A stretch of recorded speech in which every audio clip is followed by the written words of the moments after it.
आखिरकार फेड की अहम बैठक कल हुई खत्म। ब्याज दरों में नहीं बढ़ाने का फैसला सही साबित हुआ, लेकिन आगे के लिए संकेत थोड़ी सावधानी बरते। ऐसे में दुनिया भर के बाजारों में हल्की सुस्ती, हल्की कमजोरी के संकेत। आगे की चाल कैसी रहेगी? और आज है वायदा कारोबार के हफ्ते की एक्सपायरी भी, ढेर सारा एक्शन। स्वागत है आप सबका शेयर बाजार लाइव में। नमस्कार, मैं हूं अनिल सिंह जी। और नमस्कार, मैं हूं दीपांशु भंडारी। इतने सारे संकेतों, इतने बड़े एक्शन के बीच हमारे बाजारों पर क्या होगा, इम्पैक्ट की वीकली एक्सपायरी भी है और उस पर रखनी है नजर। आइए जानते हैं सर के साथ। पहले तो बताएं आज सुबह के ट्रिगर्स क्या कह रहे हैं। बिल्कुल दीप, ट्रिगर ढेर सारे हैं और आज बात करने को और बाजार में आगे समझने को बहुत कुछ है। और थोड़ा सा स्टैंस हम आज चेंज करने की कोशिश भी कर रहे हैं। बिल्कुल जी हाँ, तो आज की कमेंट्री बहुत इंपॉर्टेंट है, वो समझना जरूरी है। पहले मैं आपको ट्रिगर्स बता दूं, फिर उससे विस्तार से बातें करेंगे। फेड ने उम्मीद के मुताबिक ब्याज दरें नहीं बढ़ाई, लेकिन आगे के लिए जो संकेत दिए वो थोड़ी सावधानी वाले आते दिख रहे हैं। इस साल 2 बार ब्याज दरें और बढ़ेंगी और इस साल आप कटौती तो भूल जाइए, ये फेड ने आपको साफ साफ कह दिया है कल की मीटिंग में। डाउ में लगातार 6 दिन से तेजी हो रही थी, हल्की फुल्की प्रॉफिट बुकिंग होना लाजमी था। 225 पॉइंट डाउ घटा है, लेकिन नैस्डैक और S&P 500 अब भी हरे निशान में बंद होने में रहे कामयाब। एक्सिस बैंक में बड़ी ब्लॉक डील। आज ban capital private equity investor अपनी 1% हिस्सेदारी बेचने के मूड में यहाँ पर आपको नजर आ रहा है। इन 4 ट्रिगर्स पर रखिएगा आज आप नजर। बिल्कुल, तो 4 ट्रिगर्स हैं और उसमें से भी 3 तो आपके लिए ग्लोबल ही बनते हुए दिख रहे हैं, क्योंकि अभी भी जो एक बड़ा ग्लोबल इवेंट था जिसका सबको इंतजार था वो हो गया है।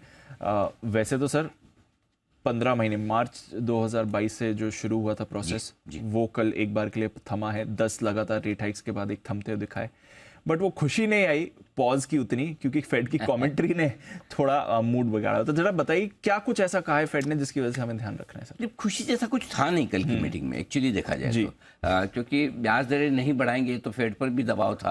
और आम राय जब 95% लोग मान ले अमेरिका में कि ब्याज दरें नहीं बढ़ेंगी, तो फेड, अमेरिकी फेड के लिए तो माना भी जाता है कि उनका मूड तो मार्केट बनाता है। वो मार्केट का नहीं। सो बहुत ही कम बार ऐसा होता है कि फेड की वजह से मार्केट बढ़े या घटे, बल्कि ज्यादातर ऐसा होता है कि मार्केट के हिसाब से फेड चले। ये आम धारणा अमेरिका में, और कई बार हमने उससे सच होते हुए देखा भी है। तो इसलिए ब्याज दरें नहीं बढ़ाना तो वो डिसीजन था जो आपको, हमको, सबको पता था।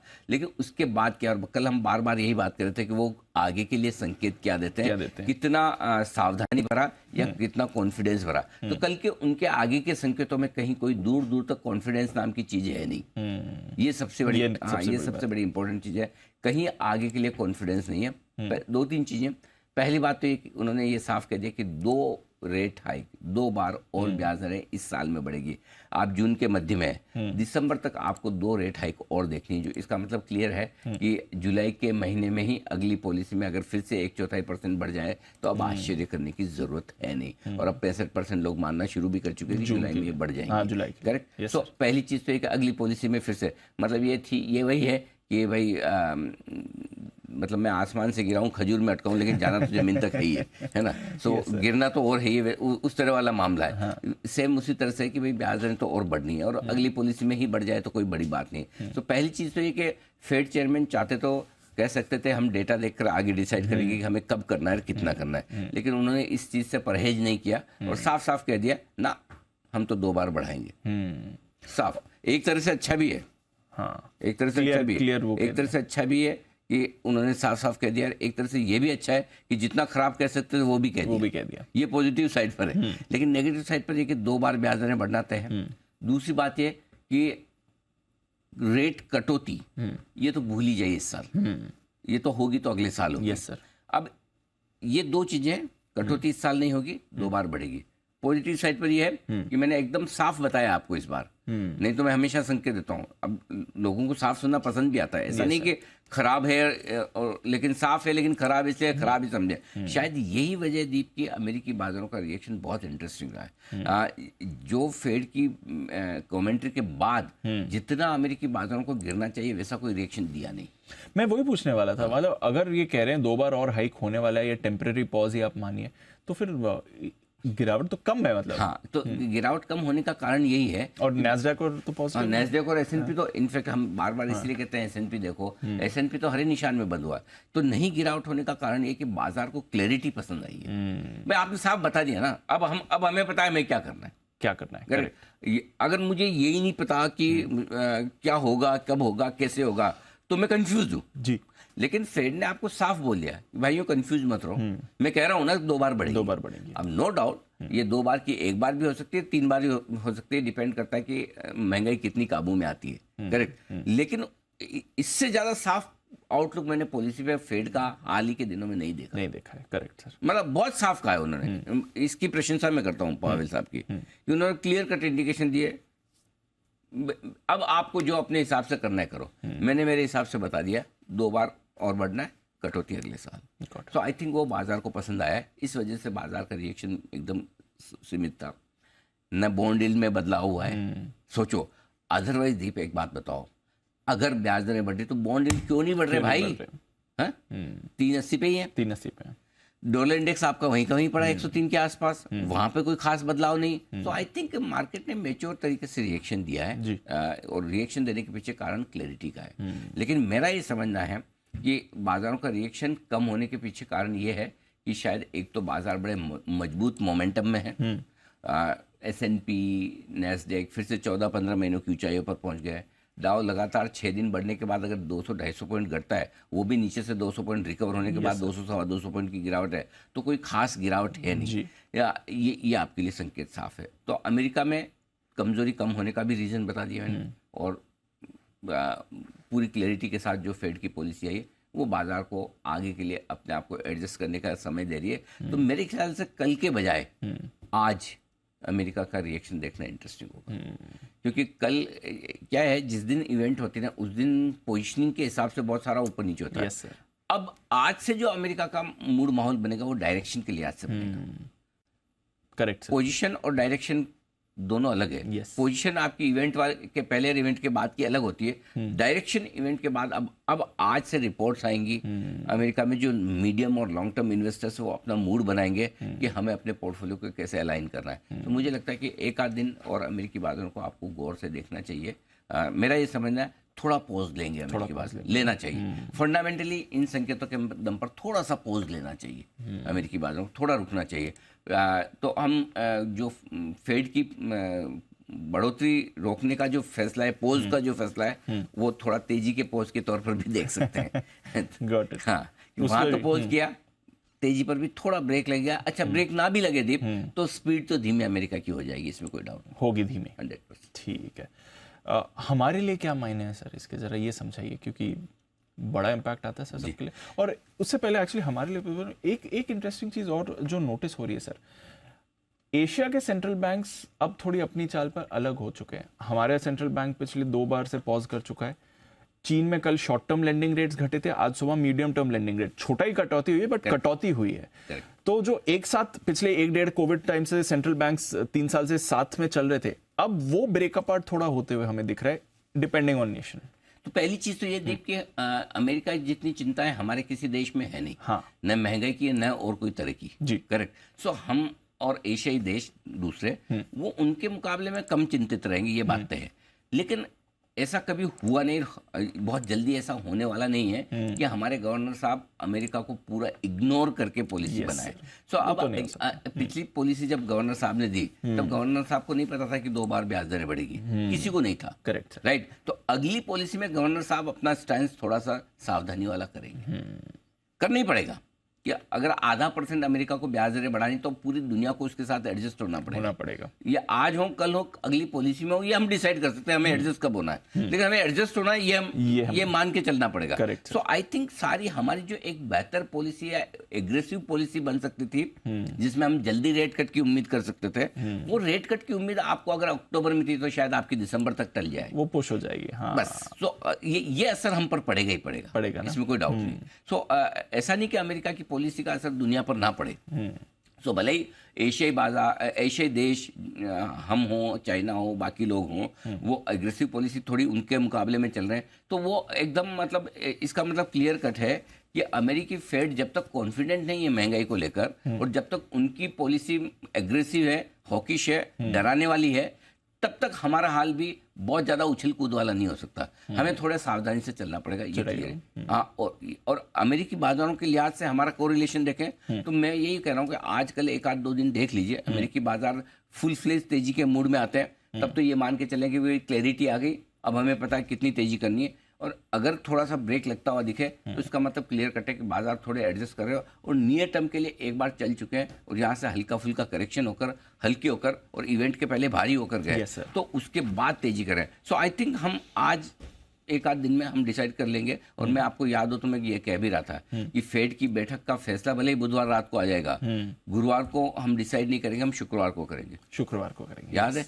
कल आपने बोला था कि आज की क्लोजिंग इंपॉर्टेंट, आज की क्लोजिंग इंपॉर्टेंट, तो आज की क्लोजिंग की बेसिस पे हम डिसाइड करेंगे। सो आज का दिन निकालिए ऐसे ही, निकालना है। कल से थोड़ा डायरेक्शन कॉल पूरा क्लियर कट लेंगे, आगे क्या होना है क्या नहीं होना है। उस बीच में थोड़ी सी मैंने आज आज के लिए बदलाव किया है। जी सर, वो आप ये मेरे को पूछना था एक्चुअली कि अगर बाजार को एडजस्ट होना ही है 2 और रेट हाइक्स के लिए मान लीजिए, तो फिर ग्लोबल मार्केट्स में जो इम्पैक्ट है हमारे लिए क्या इंपॉर्टेंट है? हमारे लिए इम्पैक्ट पे वो मैं बता दूं आपको। पहली चीज तो है कि फेड की बैठक से हल्की फुल्की सावधानी के संकेत आ रहे हैं। ऐसे संकेत नहीं कि जहां आप दम लगाकर भरपूर तेजी करें, ठीक है। आपको तेजी करनी भी है तो आराम से करनी है, रुक के करनी है, थोड़ी थोड़ी करनी है, ये क्लियर कट है। क्योंकि कमेंट्री बेहद कमजोर है, इसमें कोई डाउट नहीं। इससे खराब वो बोल नहीं सकते थे, ठीक है। साफ बोला वो अच्छी बात है।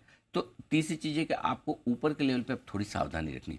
2.5 महीने से आप नॉन स्टॉप बढ़ रहे हैं, करेक्ट, राइट। और अब आपके पास और बढ़ने के लिए क्या एक ही चीज है जो आपको और ऊपर ले जा सकती है? पैसा। चाहे वो एफआईज का हो चाहे लोकल फंड, तो वही एक चीज है। वैल्यूएशन उतने कंफर्टेबल नहीं है जितने आपके 1 महीने पहले, 1 हफ्ते पहले, 1.5 महीने पहले, करेक्ट सर, राइट। दूसरा, ग्लोबल सपोर्ट आपको और मिलेगा कि नहीं मिलेगा ये देखने वाली बात है, ठीक है। तो ऐसे में एफआईज की या लोकल फंड्स की खरीदारी ऊपर ले जाएगी, अदरवाइज आपको ऊपर के लेवल पे रहना है सावधान। और सावधानी फिलहाल 2 सेक्टर में रखनी है जी। ग्लोबली आईटी पर, जो ग्लोबल संकेतों से प्रभावित होता है, लोकली बैंक्स पर। हाँ, थोड़ा सा हमारे बैंक्स अंडर परफॉर्म करने की कोशिश कर सकते हैं।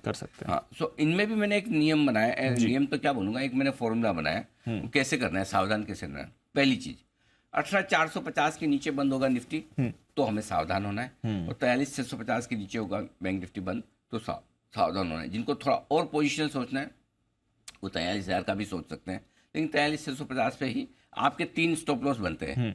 या तो आप 43,800 का एकदम डे टू डे बेसिस पे रख लें, 25-50 पॉइंट अपना डिसीजन ले ले, 43,650 पोजिशनल, और लॉन्ग टर्म बैंक निफ्टी के आप इन्वेस्टर हैं तो 43,000।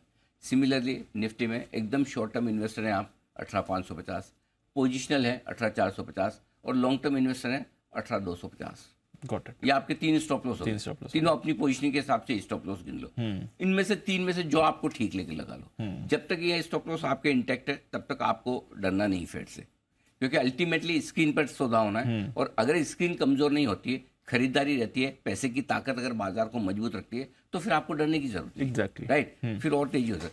अगर ये लेवल्स टूटते हैं तो आपको सावधान होना है, पहली चीज। ठीक है। अब बुलिश कब होना है? एकदम जोर से नया लाइफ हाई बनेगा तब। अच्छा, 18,887 का हाई है, Yes. 18,900 के ऊपर भरपूर तेजी फिर से करेंगे। और बैंक निफ्टी 44,500 का हाई बनाया हुआ है, 44,500 के ऊपर बैंक निफ्टी टिकेगा तब भरपूर तेजी करेंगे। Got it. तो ये रेंज आपको पता चल गई। बस हाँ, अब अपने को पता है ना कि क्या होना है, क्या होना है। लेवल जो पहले आ जाएगा उसके हिसाब से एडजस्ट करें। 44,500 पहले आ गया, 18,900 पहले आ गया, चलो लाओ 19,500 कर लो। लाओ 45,000, 45,500, 46,000, जो लगेगा तब देखेंगे जी। या तो वो पार कर लो, नहीं तो हमारा स्टॉप लॉस हमें पता है। स्टॉप लॉस लगाने के लिए एक चीज आपको डिसाइड करनी जी, वो ये कि आपको स्टॉप लॉस एकदम छोटा लगाना है, मीडियम लगाना है, लंबा लगाना है। Got it. आप एकदम ट्रेडर हैं तो बिल्कुल छोटा वाला चाहिए। 5, 7, 15 दिन के लिए मोमेंटम को प्ले कर रहे हैं, मीडियम स्टॉप लॉस लगाए। और आप इन्वेस्टर के तौर पे हैं तो लॉन्ग टर्म वाला स्टॉप लॉस। Got it. ठीक है, ये इस हिसाब से आप अपनी पोजीशनिंग करके चलिए। Got it. ठीक है। तो आज पूरी कमेंट्री में एक ही चीज है, हमने स्टैंस थोड़ा सा एकदम फुल बुलिश से सावधानी वाले मोड में आए, कॉशियस हुए। हाँ, और वो भी सिर्फ आज के लिए। आज का एक आध दिन का यूएस का माहौल देख के हम फिर क्लियर डिसाइड करेंगे कि हल्का हो जाना है या अभी भी है, तूफान निकल गया, अब वापस life back to normal. Correct. वैसे तूफान आज निकल जाएगा, आज निकलना चाहिए। और थोड़ा हल्का और ठंडा भी पड़ता हुआ दिख रहा है, ऐसा सुनने में आ रहा है कि थोड़ा उतना इंटेंस नहीं है। थैंक गॉड, मतलब हो जाए शांति से। वैसे तो तैयारी इस बार काफी कुछ की है और समय भी मिला है पूरा तैयार करने के लिए, तो उम्मीद करें कि कोई ऐसा किसी तरह की खराब खबर ज़्यादा सुनने को ना मिले। लेकिन देखते, आज बड़ा लिटमस टेस्ट है इसके लिए। शाम 4 बजे के आसपास लैंडफॉल होगा। चलिए, बाजार पर फिर आज क्या सेटअप समझते हैं सर, बताइए। ग्लोबल न्यूट्रल साइड पे मैंने नेगेटिव नहीं रखेंगे जी। भले ही डाउ नीचे बंद हुआ हो, लेकिन मैंने नेगेटिव नहीं रखे, मेरे लिए न्यूट्रल ही है। Yes sir. ठीक है। एफआईज पॉजिटिव है, घरेलू फंड्स के संकेत नेगेटिव साइड पे इसलिए रखे, लगातार दूसरे दिन उनके आंकड़े बिकवाली के आए हैं। वायदा कारोबार के संकेत न्यूट्रल है, सेंटीमेंट और ट्रेंड अभी भी पॉजिटिव है, इसमें कोई बदलाव नहीं है। ठीक है सर। 18,690 18,725 पहला सपोर्ट जो है निफ्टी के लिए दिन के लिहाज से इस रेंज में खुलकर आप देखेंगे कितनी और ताकत है। नीचे आए तो 18,565 18,635 स्ट्रॉन्ग बाय जोन है, इस रेंज में एक मौका तो आपको खरीदारी का जरूर लेना चाहिए। ओके। ऊपर के लेवल पे 18,775 825 एक छोटी मोटी रुकावट की रेंज है, पार करके निकले तो लाइफ हाई के आसपास पहुंचेंगे 18,875 18,950, जहां पर आपको प्रॉफिट बुकिंग और बिकवाली करनी चाहिए। ठीक है सर। बैंक निफ्टी 43,843 875 पहला सपोर्ट जोन है, और उसके ठीक नीचे 43,525 43,675 स्ट्रॉन्ग बाय जोन निकल कर आता है। 43,500 के नीचे जाने पर भी है मल्टीपल सपोर्ट है दीप। 43,000 से लेके 43,350 400 तक सपोर्ट तो नीचे ढेर सारे हैं। हाँ रे। असली कमजोरी तो बैंक निफ्टी की 43,000 के नीचे आती है, उसके पहले आती नहीं है जी। लेकिन फिर भी अब क्वेश्चन ज्यादा हो जाता है। 1000 पॉइंट का क्वेश्चन है। पॉइंट 1000 ज्यादा है, परसेंट तो दो ही है। परसेंटेज तो दो ही है। लेकिन क्या होता है 2% भी आप आजकल आप 2% बोलो तो लोगों स्टॉक आपका 2% घट जाए आप बर्दाश्त कर लेते हो, इंडेक्स 2% बड़े घटे तो आपसे बर्दाश्त नहीं होता है।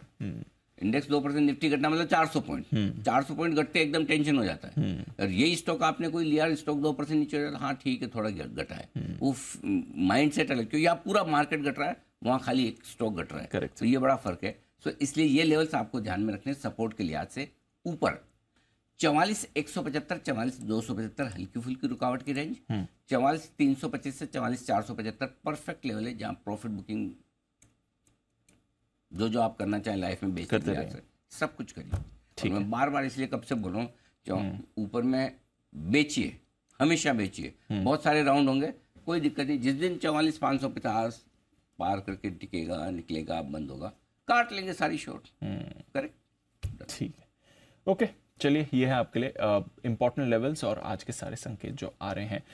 पुट कॉल रेशियो से क्या समझना है सर? एफआईएस की पोजीशन कैसी है आज? वीकली एक्सपायरी थोड़ा सा बढ़ के आया है पुट कॉल रेशियो। एफआईएस की इंडेक्स लॉन्ग पोजीशन भी 54% हुई है, और बैंक निफ्टी का पुट कॉल रेशियो जरूर थोड़ा सा घटा है।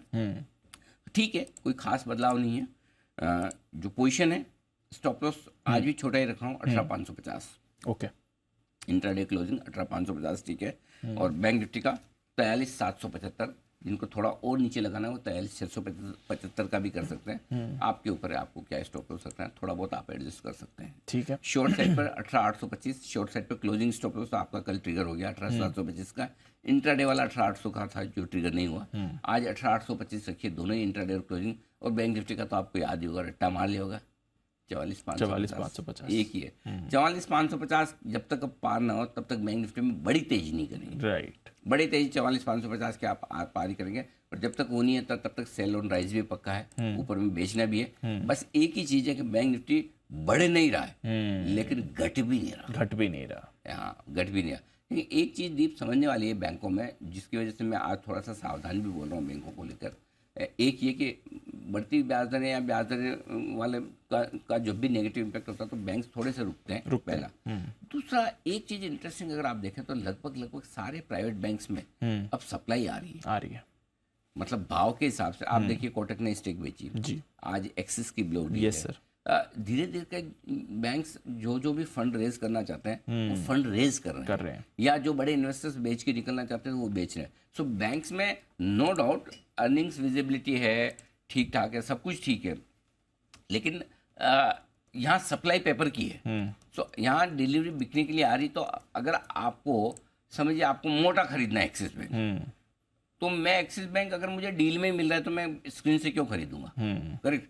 सो आपको ऑफ मार्केट जिसे एक तरह से कह सकते हैं, ऑफ मार्केट तो नहीं है, तो ट्रेड स्क्रीन पे ही हो रहा है, लेकिन आपको डिलीवरी मिल रही है, आपकी एपेटाइट जितनी है उतना आपको माल मिल रहा है। तो ये थोड़ी सप्लाई है ना, ये थोड़ी सी बैंक निफ्टी के अपसाइड को रेस्ट्रिक्ट कर सकती है। बड़े बैंकों में सप्लाई आ रही है। यस, ठीक है। चलिए ये जो क्योंकि बात थोड़ी अभी निकली है, ब्रॉडर मार्केट का जो एक्शन है वो भी अब थोड़ा कॉशियस रहना है, या फिर अभी नहीं, अभी वैसे संकेत नहीं आए। हाँ। लेकिन एग्रेसिवली खरीदने में थोड़ा सा, वो तो आप कह ही रहे हैं, 2 दिन से मैं बोल रहा हूं खरीदारी में करने में अभी ब्रॉडर मार्केट में कोई मार्केट में भी अभी कोई ऐसा संकेत नहीं है कि टॉप हो गया और वापस ये लेवल नहीं दिखेंगे, यू टर्न ले लिया। आज पूरा कहने के पीछे पर्पज ये है कि थोड़ा सावधान रहना, कोई भी भाव में एंट्री नहीं करना। हाँ, है ना, वो जो कॉन्फिडेंस था कभी भी लो प्रॉफिट होगा वो अगर फेड चेयरमैन साहब बोलते हैं ठीक है आगे हम देखेंगे, तो मैं बोलता ना ये तो और जाना ही है, हो सकता है अब भी जाए, मुझे क्या फर्क पड़ता है, एक दिन रुक के देख लेते हैं। हाँ, सही बात है। एक दिन में ऐसा कौन सा कल निफ्टी सीधा 19,000 खुलेगा? सही बात है। क्या आप कुछ ले नहीं पाओगे या 45,000 बैंक कौन सा ऐसा हो जाना? सही बात है। किधर जा रहा है?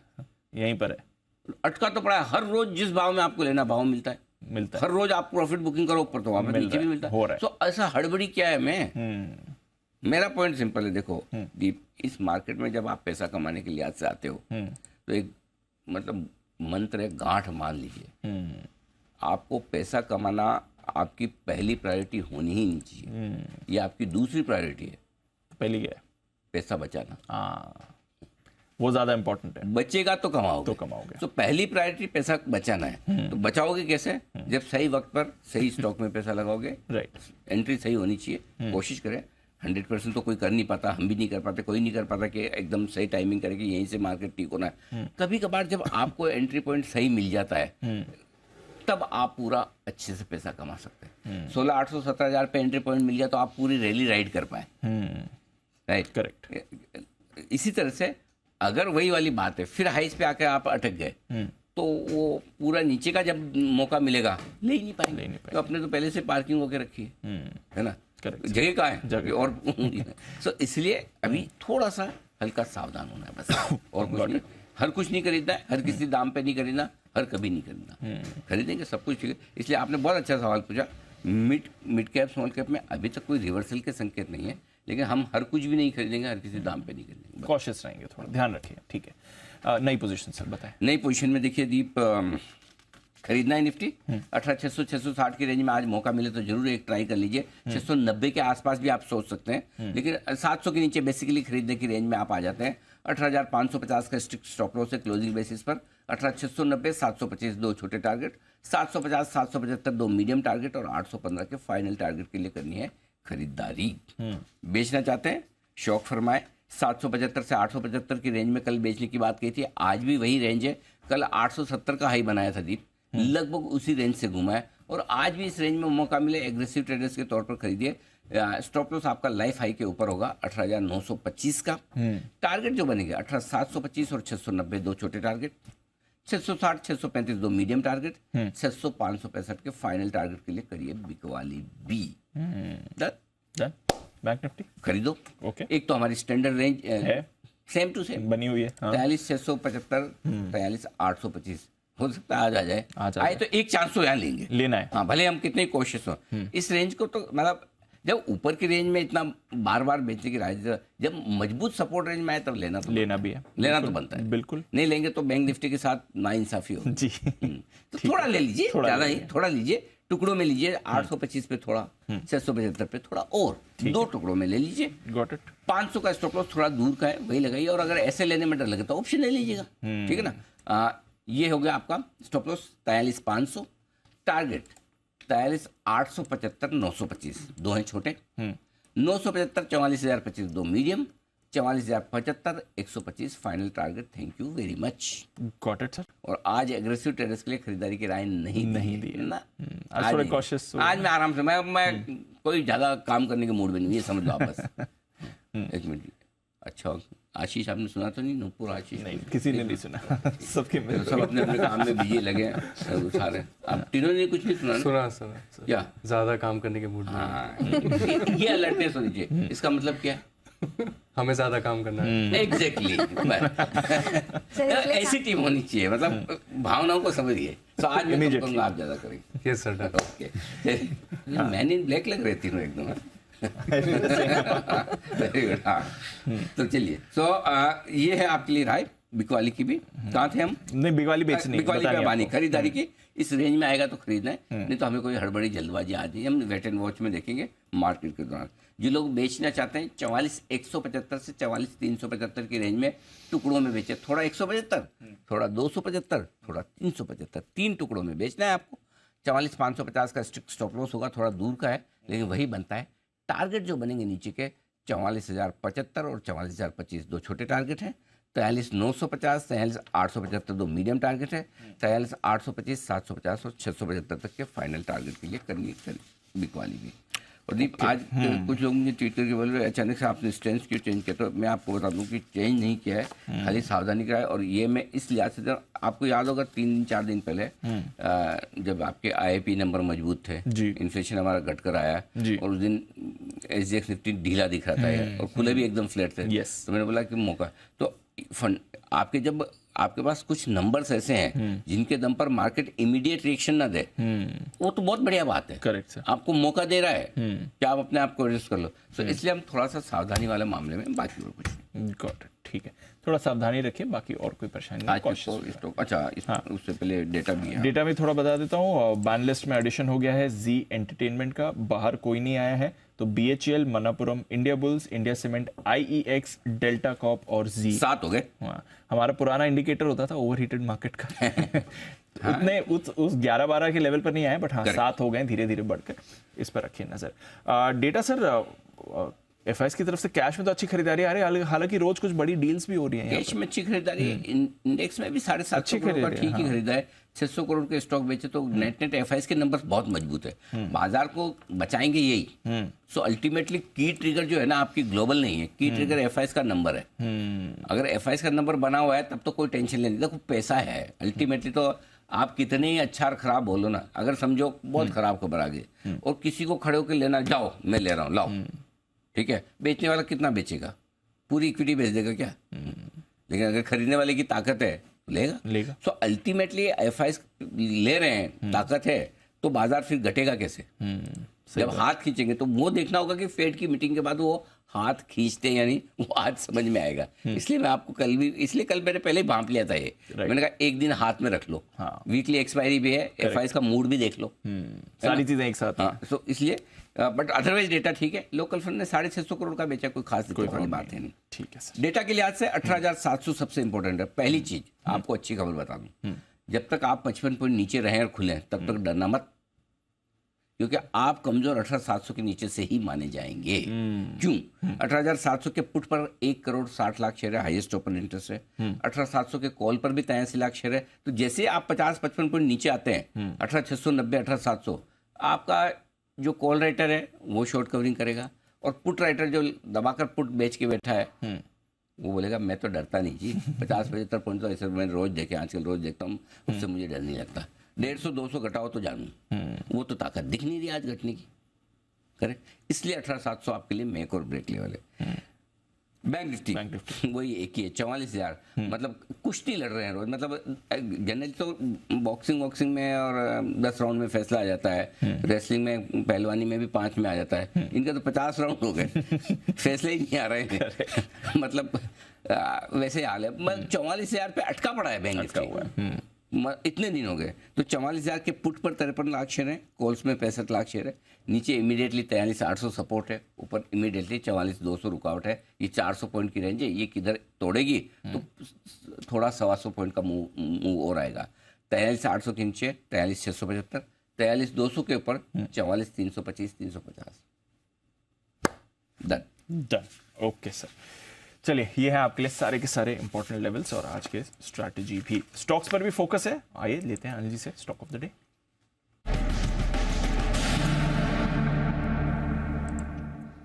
बताएं सर आज के स्टॉक्स। 2 स्टॉक है दीप, एक लेने की और एक बेचने की राय है जी। पहला तो बेचने की राय वही है जो कल भी था, टाटा केमिकल्स। फिर से हाँ, क्यों? कल जितना गिरना चाहिए गिरा नहीं, वापस लास्ट में रिकवर भी हो गया। हाँ, तो और गिरना है। हाँ, तो फंडामेंटल तो कमजोर हो गए जी सर। जो जिस तरह से सोडा ऐश के दाम लगातार घट रहे हैं, 7% की बड़ी कटौती, 3 महीने में 14% के आसपास का कट आ गया है। नवंबर के बाद की सबसे बड़ी कटौती है। आज भी कैश के लेवल दे रहा हूँ, 992 का आपका स्टॉप लॉस होगा, 992, 972, 961, 951, ये 3 टारगेट के लिए बिकवाली करनी है। आज एक और इंटरेस्टिंग चीज है जिसने मेरा कॉन्फिडेंस बढ़ाया है, मॉर्गन स्टैनली। हाँ, मॉर्गन स्टैनली की रिपोर्ट आई, उन्होंने 1192 यानी 1200 रुपए के आसपास का टारगेट सीधा 900 के आसपास कर दिया, 916। और मॉर्गन स्टैनली बड़ा पॉजिटिव था इस पे अब तक। Correct, वो जल्दी से मानने को तैयार नहीं थे कि टाटा केमिकल खराब हो सकता है ना। पिछले 1-2 बार जब कट भी आया प्राइसेस में तो भी उन्होंने कहा नहीं ठीक है ना, चलता है। अच्छा सही भी थे, 3% के कट में कौन इतना। अब मॉर्गन स्टैनली को, और मॉर्गन स्टैनली जैसा चहेता अगर थोड़ा उसका दिल टूटे ना तो फिर स्टॉक का भाव टूटता है थोड़ा सा। तो इसलिए अगर आप एफएनओ में ट्रेड करें थोड़ा एडजस्ट कर ले, मेरे ख्याल से 5-6 रुपए की प्रीमियम होगी, थोड़ा सा वो देख ले, तो ये आपके लिए बिक वाली की राय है। ठीक है सर। एक स्टॉक और है इंडिगो, इसके फ्यूचर्स में खरीदारी करने की राय है। स्टॉप लॉस मैं दे दूं आपको, फ्यूचर्स के लेवल है यहाँ पर 2335, 2335 ये स्टॉप लॉस का लेवल है। 2395, 2420, 2440 ये 3 टारगेट के लिए खरीदारी करनी है। हवाई किराया आसमान पर है, ठीक है। थोड़ा बहुत हल्ला हमने बहुत ज़्यादा हल्ला किया, उसके बाद थोड़ी सी कैपिंग हुई है, लेकिन वो एकदम टॉप पीक वाले पे हुई है। Correct sir. बीच वाले तो अभी भी हालत वैसी है, चल रही है ज़्यादा कुछ। और जो बिजी रूट है 5-6 वहाँ पर तो अभी भी किराया ऊपर ही है, उसके ऊपर कच्चे तेल की कीमतें घट रही है। Yes sir. ये बड़ा फायदा है। और ऑक्यूपेंसी लेवल हाई है, और पर सीट जो इनकी कमाई होती है वो हाईएस्ट लेवल पर पहुंच रही है इनके इतिहास की। ये मॉर्गन स्टैनली लिख रहा है, तो यहाँ भी मॉर्गन स्टैनली की सपोर्ट है। तो 3126 का टारगेट है मॉर्गन स्टैनली का, हमारा नहीं, हमारा तो अलग है। 2395, 2420।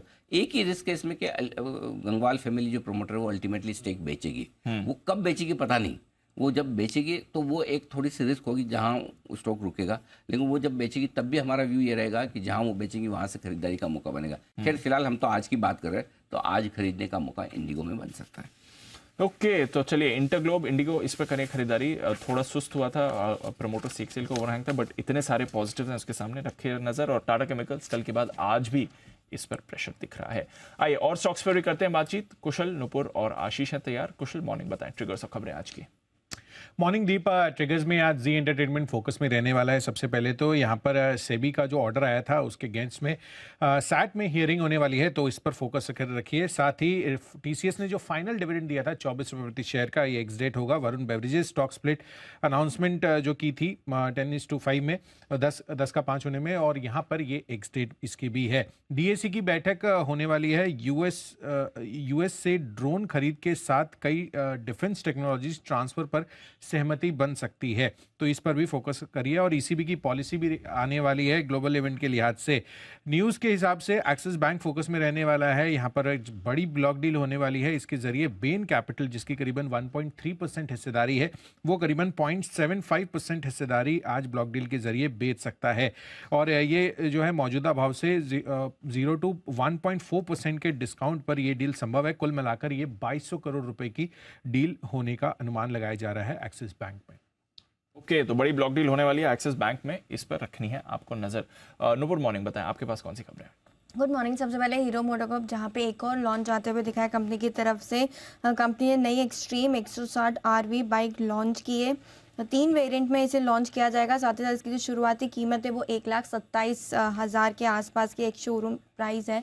तो ये स्टॉक भी आज पॉजिटिव खबर आती हुई दिखी है, तो फोकस में रहने वाला है। SJVN, जहाँ पे 5000 मेगावाट रिन्यूएबल एनर्जी प्रोजेक्ट के लिए कंपनी ने Maharashtra state power generation company के साथ MOU साइन किया है, और इसी के साथ कंपनी की जो प्रोजेक्ट पोर्टफोलियो है वो 54,000 करोड़ के ऊपर अब जा चुकी है। तो पॉजिटिव न्यूज़ है ऐसे SJVN के लिए भी। REC 24 जून को बोर्ड बैठक के अंतिम डिविडेंड का ऐलान कंपनी करने वाली है, तो ये स्टॉक भी आज फोकस में रहेगा। UTI AMC, PNB, LIC, SBI, bank of Baroda पे आप रखिएगा नज़र, क्योंकि खबरें कुछ ऐसी निकल के आ रही है जहाँ पे PNB, LIC, SBI और bank of Baroda UTI AMC में अपना हिस्सा बेच सकती है। फिलहाल इनकी हिस्सेदारी 45% की है। टाटा ग्रुप ने पिछली बार बोली लगाई थी, लेकिन वापस फ्रेश बेट टाटा ग्रुप की तरफ से यहाँ पे आ सकता है। PNC इंफ्राटेक, यहाँ पर भी खबरें कुछ ऐसी निकल के आ रही है। KNR यूनिट जो है वो PNC इंफ्राटेक में रोड एसेट बेच सकता है करीबन $100 करोड़, विच इज़ 8,200 करोड़ के आसपास में ये खरीद सकता है। PNC इंफ्राटेक की बात करें तो 12 रोड प्रोजेक्ट KKR यूनिट को बेच सकता है। Jindal steel and power subsidiary जो है कंपनी की बैलेंस शीट की रीस्ट्रक्चरिंग को अब बोर्ड की मंजूरी मिलती हुई नजर आ रही है। यहीं पर FY23 की कंपनी पहले से इम्पेयरमेंट प्रोविजन किया हुआ था, तो ये स्टॉक भी आज फोकस में रहेगा। लॉर्ड स्टील इंडस्ट्रीज, जहाँ पर बोर्ड बैठक में करीबन 100 करोड़ के राइट्स इशू को मंजूरी मिलती हुई दिखी है, तो यहाँ से भी कुछ अच्छी खबर निकल के आ रही है। प्रमोटर एक्शन में FDC जहाँ पे ICICI प्रूडेंशियल म्यूचुअल फंड ने करीबन 2 लाख शेयर्स खरीदे और अपनी हिस्सेदारी को बढ़ाया।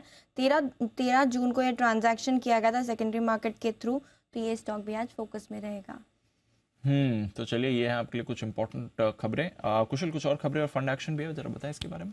बिल्कुल दीप, फंड एक्शन में एडवांस एंजाइम फोकस में रहेगा। प्रमोटर अथर्व ग्रीन इकोटेक ने यहाँ पर 1,10,000 शेयरों या करीबन बेचे हैं। हिस्सेदारी 0.25% से 0.16% हो गई है। बल डील है।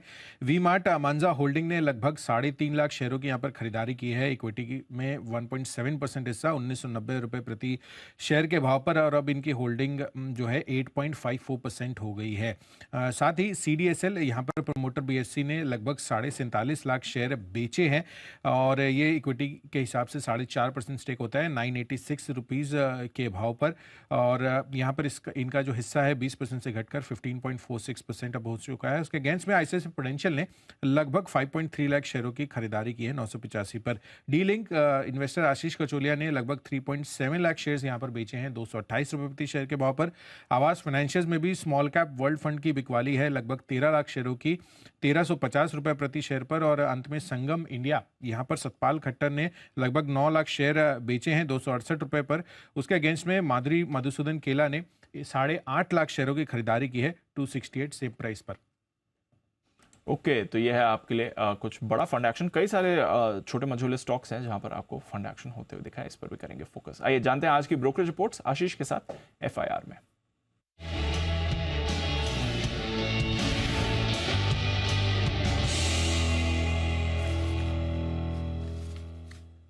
मॉर्निंग आशीष, क्या कह रही हैं आज की रिपोर्ट्स? Good morning Deepanshu. सबसे पहले देखिए टाटा केमिकल्स, ये भी स्टॉक रडार में रहेगा क्योंकि मॉर्गन स्टैनली की तरफ से रिपोर्ट आई है जहां पर रेटिंग को कर दिया गया है डाउनग्रेड। पहले ओवरवेट की राय थी, अब इक्वल वेट की रेटिंग दे रहे हैं। और लक्ष्य में अगर आप देखें तो काफी ज्यादा कटौती की है। 1192 रुपए का टारगेट था, अब घटाकर सीधे 916 दे रहे हैं, जो कि करंट मार्केट प्राइस से नीचे है। 978 की कल की क्लोजिंग है।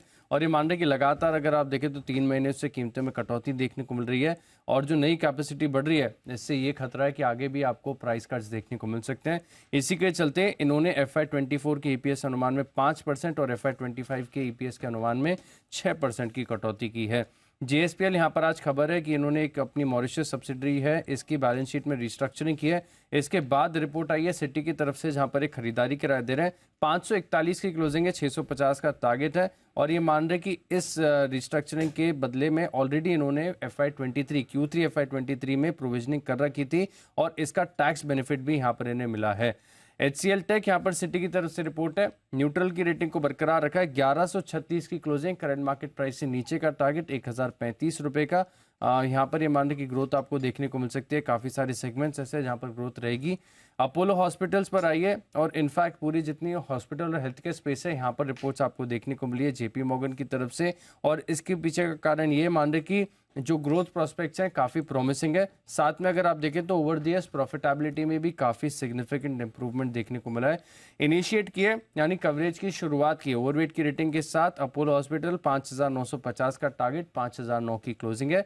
मैक्स हेल्थ केयर पर न्यूट्रल की रेटिंग है, 620 का टारगेट, 583 की क्लोजिंग। फोर्टिस पर ओवरवेट की रेटिंग है, 293 की क्लोजिंग, 355 का अच्छा टारगेट। ग्लोबल हेल्थ पे भी देखें तो 654 की क्लोजिंग है, 710 का टारगेट दे रहे हैं।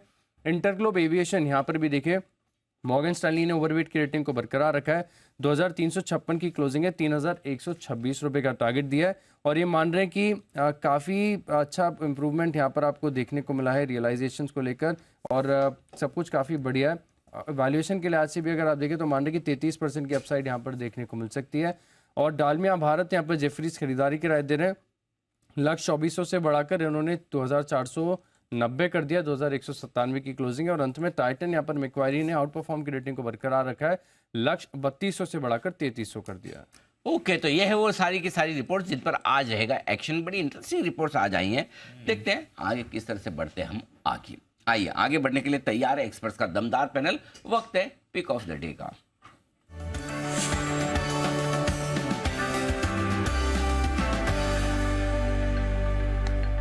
गुप्ता जी सुप्रभात, आज शुरुआत आपके साथ की जाएगी, बताएं sir pick of the day.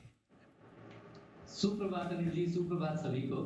Anil ji मैं तैयार हूँ शुरुआत करने के लिए। तो मारुति रहेगा मेरी तरफ से आज पिक ऑफ द डे। मेरा मानना है अनिल जी, एक नया हाई बनाने के बाद स्टॉक पिछले 4-5 दिनों से एक रिट्रेसमेंट दिखाता हुआ नजर आया और अब एक अच्छे सपोर्ट के आसपास कल बंद हुआ है। यहाँ पर रिस्क रिवॉर्ड वापस से अट्रैक्टिव दिखता है, तो 9580 के आसपास कल के फ्यूचर्स में क्लोजिंग है। करंट लेवल्स पर या कोई थोड़ा बहुत अगर डिप मिलता है तो खरीदारी करें। स्टॉप लॉस मेंटेन करना है 9520 का और ऊपर में 9680, 9750 ये दो टारगेट्स के लिए मारुति रहेगा आज मेरी तरफ से pick of the day. Okay, pick of the day Maruti खरीदे, ये राय है आपके लिए गुप्ता साहब की तरफ से। बंसल साहब की तरफ से भी राय समझ लें। बंसल साहब सुप्रभात, बताएं सर आपको क्या पसंद है? सुप्रभात अनिल जी, सुप्रभात दीपांशु। एक तो अनिल जी पहले एक जो मेरी अपनी ऑब्जर्वेशन है, गुप्ता जी बिल्कुल भी तैयार नहीं थे, घबरा गए, हक्के बक्के रहे, उनका कागज कंप्यूटर सब इधर उधर देख रहे थे, तभी उन्होंने बोला मैं तैयार हूँ, समय दिया कागज उठाने का, स्क्रीन पे देखने का क्या बोला है और ठीक पकड़ा अनिल जी। और उसके बाद सुमित जी और चौकन्ने हो गए, कहीं अगला नंबर उनका ना आ जाए तो क्रम बिगड़ ना जाए। बट अनिल जी अब आप मेरे पास आए हैं तो मैं ओवर टू सुमित जी नहीं बोलूंगा। अनिल जी कल काम करा है भरपूर। नहीं, सुमित जी तो और ज्यादा डरे हुए हैं, आज घर पे भी हैं, तो एक एक्स्ट्रा डर का और ऊपर से तो मतलब तो डबल डर है उनका। तो सुमित जी के पास भी पहुंचते तब तक। हाँ, आप बताइए। अनिल जी कल काम करा है अधिक और दो पिक ऑफ द डे हैं। एक है जुबिलिएंट फूडवर्क, बेहतरीन टेक्निकल स्ट्रक्चर है, एक रिवर्सल नीचे से देखने को मिल रहा है, 495 की क्लोजिंग है, 481 का स्टॉप लॉस लगाना है, 518 के टारगेट के लिए इसको खरीदना है। और एक दूसरा डार्क हाउस मुझे लगता है पेट्रोनेट एलएनजी, 239 के अराउंड की क्लोजिंग है। कल एक पॉजिटिव क्रॉस ओवर देखने को मिला है, 224, 224 का स्टॉप लॉस है, 240 का टारगेट है। अनिल जी एक कल मेरे को कुछ बुजुर्ग लोगों ने अनिल जी पकड़ लिया, बार बार बातचीत कर रहे थे, तो 3-4 बार जब पूछा मुझसे तो मैंने 3-4 बार बोला God is kind, God is kind. तो वो बोले यार बड़ा भगवान में आस्था है, आपके अच्छे विचार हैं। हाँ। तो मैंने उनको बोला अनिल जी यहाँ पे इसलिए बोल रहा हूँ कि ये डायलॉग अनिल जी आपका है, आपसे मैं जब कितनी बार कुछ पर्सनल इंटरेक्शन होता है हाँ। 1-on-1 तो कितनी बार आप बोलते हैं God is kind, God is kind. तो मैंने उनको भी बोला ये चीज सिंघवी साहब की है। और अनिल जी यहाँ पे इसलिए बोल रहा हूँ मैं सुबह सुबह हाँ। कि बहुत लोगों को मालूम नहीं अनिल जी, ये one of your favourite statements है। जब अधिक बातचीत होती है, कुछ ज्यादा तारीफ होती है, कुछ वर्ड ऑफ एप्रिसिएशन होते हैं, तो आप हमेशा यही चीज बोलते हैं अनिल जी। गलत तो नहीं कह रहा हूं मैं? अब बिल्कुल बात तो सही है, God is very kind. Bansal ji मेरी चीज़ों को फॉलो कर लेते हैं। बिल्कुल जी, बंसल जी धन्यवाद। भगवान का तो जितना धन्यवाद देते रहें, हमेशा याद रखना चाहिए भाई, ठीक है हमारी मेहनत है, ईश्वर की कृपा है, बस दोनों चीज़ साथ में चलती रहे। बहुत बढ़िया। तो जितना आपने बताया उतना काम वैसे आपने किया नहीं। दावा आप भले बड़े बड़े कर रहे हैं कि मैंने बहुत काम किया, 2 पिक लाया हूँ। जुबिलेंट फूड तो कल ही की थी। बंसल कुणाल जी, इसमें आपका कोई योगदान नहीं कल की पिक में, जुबिलेंट फूड में, जिस जैसा ऐसा बड़ा बड़ा दावा जो बंसल जी कर रहे हैं कि मैंने बहुत काम किया है, बहुत काम किया है। अनिल जी देखिए, आप ये मान करके चलिए अनिल जी, बंसल जी जहाँ पर भी काम की बात करते हैं हाँ। वहां पर मेरा पूरा योगदान है, और जहाँ वो काम की बात नहीं करते हैं हाँ। तो अनिल जी उसमें वो पूरा क्रेडिट अनिल जी बंसल जी को मिलना चाहिए अनिल। बहुत ही बढ़िया। तो और ये फॉर्मूला सिर्फ बंसल जी के घर के बाहर के कामों के लिए लागू होता है, राइट? घर वाले में नहीं है। नहीं अनिल जी, घर के काम का तो क्रेडिट उन्हें कभी मिला ही नहीं अनिल जी। उसमें तो अनिल जी लगभग इतने सालों से अनिल जी बंसल जी काम कर रहे हैं, उसका क्रेडिट तो कभी मिलता ही नहीं। चले बंसल जी, कोई बात नहीं, निराश ना हो, पहले से ज्यादा काम करें, लगे रहें, घर पे भी क्रेडिट मिलेगा, जैसा हम यहाँ बाहर आपको इतनी क्रेडिट दे रहे हैं। बताए कुणाल जी, सुप्रभात, आपका पिक ऑफ द डे। सुप्रभात अनिल जी, सुप्रभात दीपांशु। अनिल जी कल आप बड़े समय बाद अनिल जी मेरे सपने में आए थे, और कल अनिल जी मैं जेरोम पावेल जी को सुनते हुए अनिल जी सोया था, तो आप सपने में आए अनिल जी। हाँ। और आप यूएस में अनिल जी एक शो कर रहे थे। हाँ। और जेरोम पावेल का इंटरव्यू ले रहे थे अनिल जी, उनको मस्ती की पाठशाला में आपने बुलाया हुआ था।